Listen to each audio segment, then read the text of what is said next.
MCQ এর প্রথম প্রশ্নে কি আছে, আকাশের 7টি তারা কবিতাটি কোন কবির লেখা? এটা তো প্রথমেই বলে দিয়েছি, এর চেয়ে সহজ প্রশ্ন আর কিছুই হতে পারে না। আকাশের 7টি তারা কবিতাটি কার লেখা? জীবনানন্দ দাশ। তাহলে অন্যগুলোর দিকে নিশ্চয়ই আমরা তাকাবো না, কারণ প্রথমেই আমরা প্রথম স্লাইডে দেখে নিয়েছিলাম, তাই তো, কার লেখা? জীবনানন্দ দাশ। তাহলে দরকার নেই আর অন্য অপশনগুলোর দিকে তাকানো।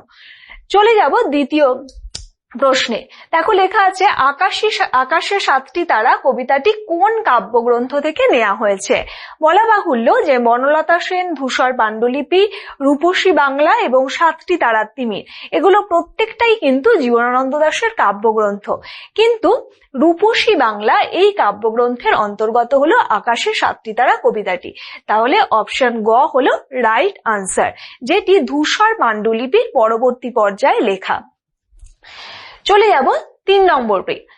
আকাশের 7টি তারা ওঠার সময় কবি কোথায় ছিলেন? তোমরা যারা কবিতাটা পড়েছো তারা নিশ্চয়ই জানো, আর কবিতা কিন্তু সব সময় পড়বে, একবার নয় বহুবার পড়তে হবে, কারণ কবিতার লাইন তুলে তুলে প্রশ্ন দেয়, আর কবিতা যদি পড়ো তাহলে উত্তর করা তোমাদের জন্য সহজ হয়ে যাবে এবং মাথায় রাখতে সুবিধা হবে। তাহলে কবি বলেছেন, আকাশের 7টি তারা যখন উঠেছে ফুটে আমি এই ঘাসে বসে থাকি। তাহলে কবি কোথায় বসেছিলেন? অবশ্যই ঘাসের ওপর বসেছিলেন, নদীর তীর, সমুদ্রের তীর বা অরণ্য প্রকৃতির মধ্যে নয়, ঘাসের ওপর বসেছিলেন। অপশন নাম্বার গ হলো রাইট। চলে যাচ্ছি 4 নম্বরে। 4 নম্বরে দেখো, আমি এই ঘাসে বসে থাকি, কখন কবি এভাবে বসে থাকেন? কখন কবি বসে থাকেন? যখন আকাশের 7টি তারা, এই 7টি তারা কি আসলে? সপ্তর্ষি মণ্ডল, এদের প্রত্যেকের আবার আলাদা আলাদা নামও রয়েছে। তাহলে যখন আকাশের 7টি তারা ফুটে উঠছে তখন কবি কোথায় বসে থাকেন? ঘাসের ওপর বসে থাকেন। ক ইজ আওয়ার রাইট আনসার। তাহলে চলো দেখে নেব 5। আকাশের 7টি তারা যখন উঠেছে তখন মেঘের রং কেমন ছিল? আকাশের 7টি তারা যখন উঠেছে ফুটে তখন আমি এই ঘাসে বসে থাকি। কামরাঙা লাল মেঘ, মেঘের রং কিরম ছিল? কামরাঙার মতন। কামরাঙা লাল মেঘ কোথায় পাচ্ছি? কামরাঙার মতো লাল। দেখো বন্ধুরা, ঘ হলো আমাদের রাইট আনসার। এই কামরাঙা কি? কামরাঙা হলো আমাদের দেশীয় একটা ফল, যেটা পাকা কামরাঙার রং হয়ে থাকে লাল। তাহলে ঘ হলো গিয়ে রাইট আনসার। চলে যাব 6 নম্বর প্রশ্ন। 6 কি আছে? কামরাঙা লাল মেঘ যেন, এই মেঘ কিসের মতো গঙ্গাসাগরের ঢেউয়ে ডুবে গেছে? কামরাঙা লাল মেঘ মৃত মনিয়ার মতো গঙ্গাসাগরে ডুবে গেছে। তাহলে মৃত মনিয়া পাচ্ছি? ফার্স্টেই পাচ্ছি মৃত মনিয়ার মতো, অন্যগুলোর দিকে তাকানোর দরকারই নেই। এই জন্যই বারে বারে বলছি যে তোমরা কবিতাটা অবশ্যই পড়বে। মৃত মনিয়া, মনিয়া কি? একটা গ্রাম বাংলার পাখি, ছোট্ট পাখি, ধূসর রঙের হয়ে থাকে, খুব মিষ্টি দেখতে, তাকে বলা হচ্ছে মৃত মনিয়ার মতন। এরপরে চলে যাব 7 নম্বর প্রশ্ন। কামরাঙা লাল মেঘ যেন, কামরাঙা লাল মেঘ কোথায় ডুবে গেছে? কামরাঙা লাল মেঘ কোথায় ডুবে গেছে? বঙ্গোপসাগর, গঙ্গাসাগর, গাঙ্গুরের না রূপসার? গঙ্গাসাগর। আর এই গঙ্গাসাগর কি জানো?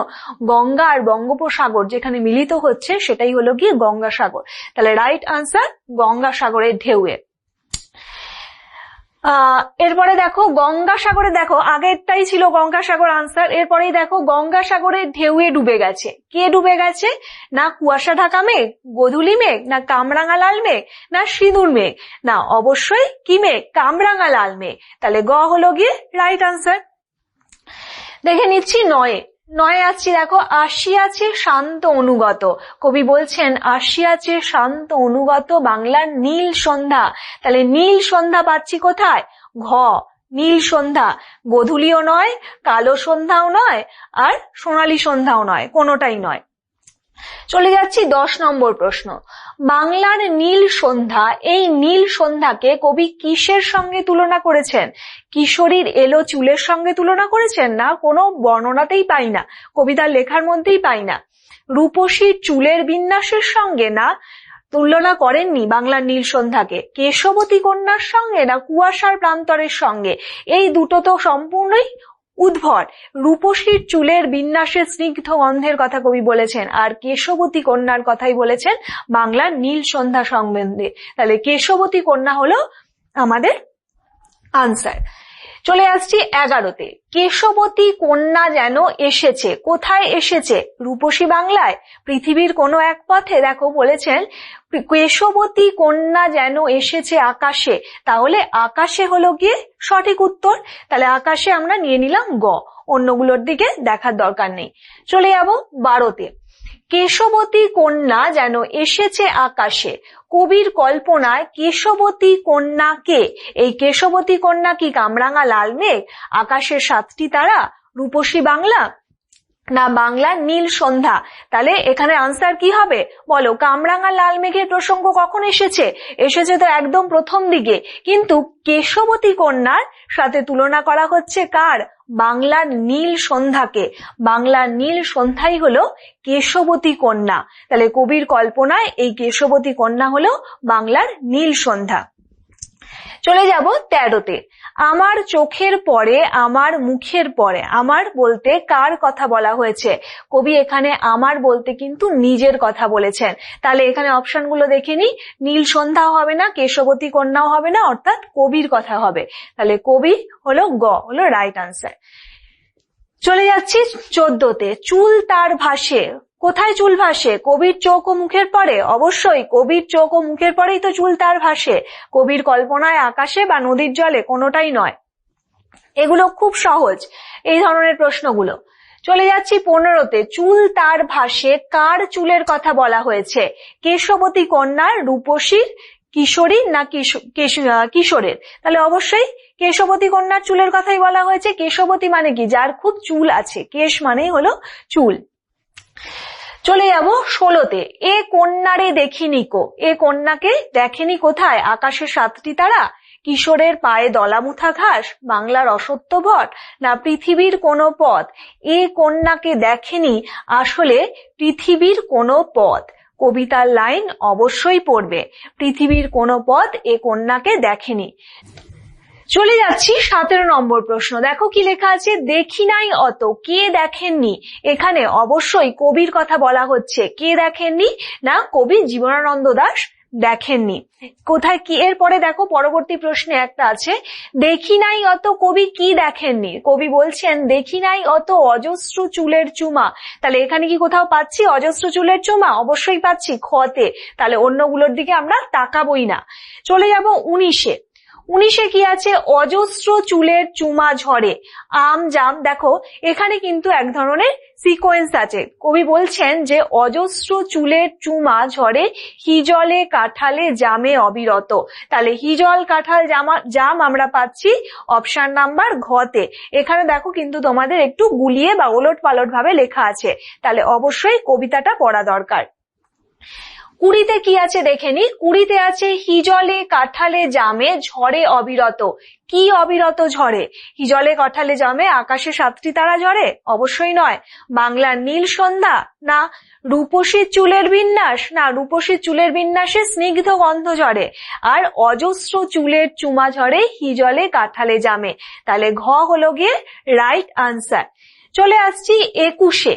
21-এ দেখো, জানি নাই এত স্নিগ্ধ গন্ধ ঝরে। কোথায় এই ঝরে? জানি নাই এত স্নিগ্ধ গন্ধ ঝরে রূপসীর চুলের বিন্যাসে। আমরা পাচ্ছি এই লাইনটা কোথাও? হ্যাঁ পাচ্ছি, দেখো ঘতে পাচ্ছি, রূপসীর চুলের বিন্যাসে। তাহলে নরম ধানের ক্ষেত বা কলমির ক্ষেত বা হিজল কাঁঠাল জাম, কোনোটাই নয়। 22 নম্বর দেখো, পৃথিবীর কোন পথে কবি কিসের গন্ধ পেয়েছেন? গাঙুরের ঢেউয়ের গন্ধ? না, এই প্রসঙ্গে আমরা পাইনি। নরম ধানের গন্ধ, কলমির গন্ধ? অবশ্যই পেয়েছেন। রূপসীর চুলে স্নিগ্ধ গন্ধ? না, এটা কিন্তু পরবর্তী ক্ষেত্রে উল্লেখ আছে, শস্যের গন্ধ, যেটা কবিতার মধ্যে উল্লেখিতই নেই। তাহলে নরম ধানের গন্ধ এবং কলমির গন্ধ হলো রাইট আনসার, যেটি কবি পেয়েছেন পৃথিবীর কোন পথে। চলো চলে যাই 23 নম্বর প্রশ্নে। ধানের গন্ধ কেমন? ধানের গন্ধ স্নিগ্ধ, উগ্র, নরম, না গরম? কবি বলেছেন ধানের গন্ধ নরম, নরম ধানের গন্ধ। তাহলে রাইট আনসার হলো নরম। দেখে নেব 24। 24-এ কি আছে, আকাশে ড্যাশ তারা যখন উঠেছে ফুটে। তাহলে কোন তারার কথা, কতগুলো তারার কথা বলা হচ্ছিল? অবশ্যই 7টি তারার কথা বলা হচ্ছিল। এর চেয়ে সহজ প্রশ্ন আর কিছু হতেই পারে না। দেখে নেব 25 নম্বর প্রশ্ন। নরম ধানের গন্ধ কলমির ঘ্রাণ কবি কোথায় নিয়েছেন? চোখের পরে, মুখের পরে? অবশ্যই নয়। গঙ্গাসাগরের ঢেউয়ে? না। পৃথিবীর কোনো পথে? অবশ্যই পৃথিবীর কোনো পথে নরম ধানের গন্ধ, এই পৃথিবীর কোনো পথে নরম ধানের গন্ধ এবং কলমির ঘ্রাণ কবি পেয়েছেন। তাহলে রাইট আনসার অপশন নাম্বার গ। দেখে নেব 26 নম্বর প্রশ্ন। হাঁসের পালক স্বর, পুকুরের জল, এসবের মাঝে কি আছে বলে কবি মনে করেছেন? অপশনগুলো দেখে নেব একবার। ক্লান্ত নীরবতা? অবশ্যই নয়। নরম ধানের গন্ধ, বাংলার নীল সন্ধ্যা, বাংলার প্রাণ, এসবের মাঝে কবি পেয়েছেন নরম ধানের গন্ধ। অপশন নাম্বার খ হলো আমাদের সঠিক উত্তর। 27 নম্বরে দেখো, আকাশে 7টি তারা কবিতায় কবি কোন কোন মাছের নাম উল্লেখ করেছেন? কবি চাঁদা এবং সরপুঁটি মাছের কথা বলেছেন। এই চাঁদা আর সরপুঁটি দুটি গ্রাম বাংলার খুব পরিচিত দুটি মাছ। এই ধরনের মাছ খুব মিষ্টি স্বাদের হয়ে থাকে। তাহলে চাঁদা সরপুঁটি পেয়ে যাচ্ছি। চলে যাব 28-এ। চাঁদা সরপুঁটিদের ঘ্রাণ কেমন? চাঁদা সরপুঁটিদের ঘ্রাণ হলো মৃদু। প্রথমেই দেখে নেব মৃদু, তীব্র, নরম, স্নিগ্ধ কোনোটাই নয়। 29-এ দেখো গিয়ে, চাল ধোয়া ভিজে হাত, কার এমন হাত? কার কথা বলা হচ্ছে? কিশোরীর চাল ধোয়া ভিজে হাতের কথা বলছে। তাহলে রাইট আনসার গ। 30-এ দেখো কি আছে, কিশোরীর চাল ধোয়া ভিজে হাত, এই হাতকে কবি কি বলেছেন? শীত হাতখানা বলেছেন। অবশ্যই, কারণ তার হাত যখন সে চাল ধুয়েছে তখন তার হাতটা ভিজে আছে, তাই জন্য সেটাকে বলা হচ্ছে শীত হাতখানা। তাহলে ক হলো গিয়ে সঠিক উত্তর। 31-এ কি আছে, কিশোরের পায়ে দলা কি? লাল লাল বটের ফল, মুথা ঘাস? অবশ্যই মুথা ঘাস, কারণ মুথা ঘাস হলো এক ধরনের ঘাস যার খুব সুন্দর গন্ধ হয়।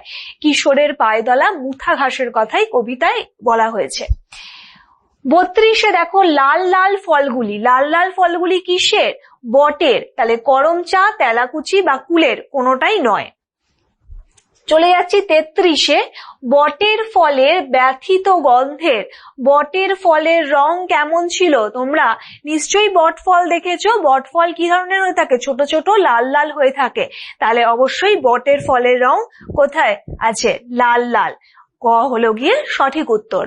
চলে যাব 34-এ। 34-এ কি আছে, ব্যথিত গন্ধের ক্লান্ত নীরবতা, কোন ফলের মধ্যে কবি এরূপ পেয়েছেন? কবি বলেছিলেন লাল লাল বটের ফলের মধ্যে তিনি পেয়েছেন ব্যথিত গন্ধের ক্লান্ত নীরবতা।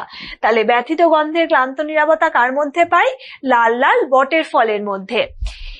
পরবর্তী প্রশ্ন 35-এ কি আছে, যখন উঠেছে ফুটে আমি পাই টের, কোথায় কি ফুটে উঠেছে? বাগানে ফুল ফুটে উঠেছে? একেবারেই নয়। আকাশে চাঁদের আলো ফুটে উঠেছে? একেবারেই নয়। কামরাঙা লাল মেঘ যখন সোনালি আলো, কামরাঙা লাল মেঘে যখন সোনালি আলো ফুটে উঠেছে? অবশ্যই নয়। আকাশে 7টি তারা যখন ফুটে উঠেছে। তাহলে এটাই হলো গিয়ে রাইট আনসার। দেখে নেব 36-এ কি আছে। 36 দেখো, কেশবতী কন্যা যেন এসেছে আকাশে, কবির এমন মনে হওয়ার কারণ কি? আকাশ জুড়ে ঘন কালো মেঘ করেছে? না, কোনো বর্ষার দিনের কথা তো কবি এই কবিতায় ফুটিয়ে তোলেননি। দিনের আলো নিভে গিয়ে সন্ধ্যা নেমেছে, এটা কিন্তু অবশ্যই ঠিক, কারণ দিনের আলো নিভে গিয়ে সন্ধ্যা যখন ফুটে উঠছে তখনই কবিতায় তা তিনি লিখছেন। মেঘ যেন আকাশে এক নারী মূর্তি ধারণ করেছে, মেঘ কি নারী মূর্তি ধারণ করেছে? না, কোনো কুয়াশা ঘন মেঘের কথা কিন্তু বলা হয়নি। রূপকথার জগতে এরকম ঘটনা ঘটতে দেখা যায় না। তাহলে দিনের আলো নিভে গিয়ে সন্ধ্যা নেমেছে হলো এর সঠিক উত্তর। চলে যাচ্ছি 37-এ। পৃথিবীর কোন পথ এ কন্যারে দেখেনি কো? পৃথিবীর কোন পথে এই কন্যাকে দেখতে না পাওয়ার কারণ এই কন্যা শুধু আকাশপথে বিচরণ করে? নয়, এই কন্যা প্রকৃতপক্ষে আসলেই কবির কল্পনা, কারণ কবিতায় জীবনানন্দ দাশের বহু কবিতাতেই নারী এক প্রকৃতি রূপ ধারণ করেছে। এখানেও কিন্তু নারী এই কন্যা আসলে প্রকৃতপক্ষে কবির কল্পনা। দেখে নেব পরবর্তী প্রশ্ন। 38-এ কি আছে? গঙ্গাসাগরের ঢেউয়ে ডুবে গেছে কে? গঙ্গাসাগরের ঢেউয়ে ডুবে গেছে কামরাঙা লাল মেঘ। তাহলে মেঘ হলো গিয়ে সঠিক উত্তর, অন্যগুলো নয়। 39 দেখো, 39-এ কি আছে? কামরাঙা লাল মেঘ যেন মৃত মনিয়ার মতো ঢেউয়ে ডুবে গেছে। কোন ঢেউয়ের কথা বলা হয়েছে? গঙ্গাসাগর। তাহলে গঙ্গাসাগর, অন্যগুলো একেবারেই নয়। 40-এ দেখো, শান্ত অনুগত বাংলার সন্ধ্যার রং কিরম ছিল? শান্ত অনুগত বাংলার সন্ধ্যার রং ছিল নীল। এই নীল হলো একটা মায়াময় আবেদনের প্রতীক, এক রোমান্টিকতার প্রতীক। তাহলে নীল, গ হলো গিয়ে রাইট আনসার। 41-এ কি রয়েছে? সন্ধ্যাকে যার সঙ্গে তুলনা করা হয়েছে। সন্ধ্যাকে কার সাথে তুলনা করা হয়েছে? মনিয়ার সঙ্গে, রূপসীর চুলের সঙ্গে, কামরাঙা মেঘের সঙ্গে, না কেশবতী কন্যার সঙ্গে? অবশ্যই সন্ধ্যাকে তুলনা করা হয়েছে কেশবতী কন্যার সঙ্গে। এটাই হলো রাইট আনসার। 42 দেখে নিচ্ছি। এ কন্যারে দেখিনি কেউ। এ কন্যাকে দেখেনি কে? এই কন্যাকে দেখেনি কামরাঙা লাল মেঘ, পৃথিবীর কোন পথ, আকাশে 7টি তারা, না নীল সন্ধ্যা? পৃথিবীর কোন পথ এ কন্যারে দেখেনি, কারণ এর মধ্যে দিয়ে কবি একটা স্বাদেশিকতা বোধ জাগ্রত হচ্ছে যে বাংলার এই নীল সন্ধ্যা আদতে তিনি কোথাও দেখতে পান না। তাহলে পৃথিবীর কোন পথ এ কন্যাকে দেখেনি। চলে যাব 43 নম্বর প্রশ্ন। রূপসীর বিন্যাসে স্নিগ্ধ গন্ধ ঝরে যা। কিসের গন্ধ ঝরে? অবশ্যই চুলের গন্ধ ঝরে, অন্যগুলো ফুল দুল মালা কোনোটাই নয়। 44 দেখে নেব। ব্যথিত গন্ধের ক্লান্ত নীরবতা। ব্যথিত গন্ধ আছে কিসে? পায়ে দলা মুথা ঘাস আর লাল লাল বটের ফলে। এটাই হলো গিয়ে রাইট আনসার। তাহলে কবিতা যদি পড়ে থাকো তাহলে এই ধরনের উত্তরগুলো করা খুবই সহজ। 45-এ কি আছে? আকাশে 7টি তারা কবিতায় পংক্তির সংখ্যা কত? আকাশে 7টি তারা কবিতায় পংক্তির সংখ্যা হলো 14টি। ভালো করে মনে রাখবে, পারলে কবিতার সাথে মিলিয়ে নিও। 46 দেখো, এরই মাঝে বাংলার প্রাণ। বাংলার প্রাণ শক্তি নিহিত কোথায় আছে? সন্ধ্যার তারাপরা আকাশের সৌন্দর্যে, কামরাঙা লাল মেঘে, কবির মনে, না বাংলার পরমা সুন্দরী প্রকৃতির রাজ্যে? এগুলো হলো একটা কনসেপ্ট বেস প্রশ্ন। তাহলে কবি যে বর্ণনা দিয়েছেন, যে সন্ধ্যার যে সূচনা লগ্নের বর্ণনা দিয়েছেন, তার পুরো রূপের কিন্তু ছবি ফুটে উঠেছে। তাহলে এখানে রাইট আনসার হবে বাংলার পরমা সুন্দরী প্রকৃতি রাজ্যে। চলে যাচ্ছি 47 নম্বর প্রশ্ন। আমি পাই টের, কবি যা টের পান তার পরিচিত মনিয়া পাখিটি আর নেই। না, কবিতায় কিন্তু এমন কথা উল্লেখিত নেই। আকাশে এক কেশবতী কন্যার আবির্ভাব হয়েছে, না হিজলে কাঠালে জামে অন্ধকার নেমে এসেছে, না বাংলার প্রাণ শক্তি লুকিয়ে আছে পল্লী প্রকৃতিতে? এটাও কিন্তু একটা কনসেপচুয়াল প্রশ্ন। তাহলে কবি যখন বলছেন যে আমি পাই টের, তখন কিসের কথা বলছেন? কবি যা টের পান আসলে বাংলার প্রাণ শক্তি লুকিয়ে রয়েছে তার পল্লী প্রকৃতিতে। এ কথাই কিন্তু কবি বলতে চেয়েছেন। পুরো যদি প্যারাটা পড়ো কবিতার শেষের দিকে, তাহলে তোমরা এটা বুঝতে পারবে। 48-এ কি আছে? শীত হাত খান। কিশোরীর হাত শীতল কেন? কারণ সে সেই হাতে চাল ধুয়েছে।